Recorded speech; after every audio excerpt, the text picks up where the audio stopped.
لو عندكم مشكله وانتوا بتشووا الكباب او اللحمه انها ما بتطلعش معاكم زي الجاهزه وبتبقى بتشد معاكم ومش طريه، هعرفكم النهارده تتبيلتي المعتمده للكباب والمشويات، اطرى لحمه والذ طعم واحلى من الجاهزه بكتير. في الوصفه دي انا مستخدمه ريش ضاني ومستخدمه قطعه من اللحمه. قطع اللحمه اللي انا مستخدماها ريب اي، اللي عاوز يجيب نفس القطعه دهيت. هنفرم بصلتين فرم ناعم كده هوت في الكبه، وبصلتين كبار او 3 بصلات متوسطين، وننزل العصير بتاعهم. عايزين العصير بس. هنحط عليهم كوبايه من الزبادي لكيلو اللحمه، او لكيلو ونص اللحمه كوبايه من الزبادي، ملح وفلفل اسود، رشه جوز الطيب، وبس كده. مفيش بهارات تاني اكتر من كده. هنتبل بقى اللحمه بتاعتنا بالتتبيله الرائعه دي، ونسيبها بقى في التلاجة ساعه ساعتين، وممكن من بالليل، وممكن تشوي على طول. انا عن نفسي شويتها على طول. التتبيله دي بقى بتطري اللحمه وبتخلي طعمها يعني مميز جدا بشكل مش طبيعي، احلى من الجاهزه بكتير. هنحطها بقى على الشوايه، طبعا النار مش عاليه قوي علشان خاطر تاخد وقتها في السوا وما تحرقش من بره وتبقى مجلده.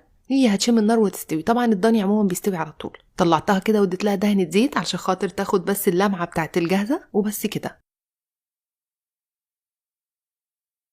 بالنسبه بقى للحمه الصغننه اللي هي القطعه دهيت، بنحطها كده هوت على الشوايه ونقلبها كده هوت شمال يمين زي الرز كده. بصوا بقى ريحتها وطعمها احلى من الجاهزه بكتير جدا. الجاهزه بتبقى تقيله بصراحه وبتبقى مليانه دهون وبيبقى فيها بهارات مش طبيعيه.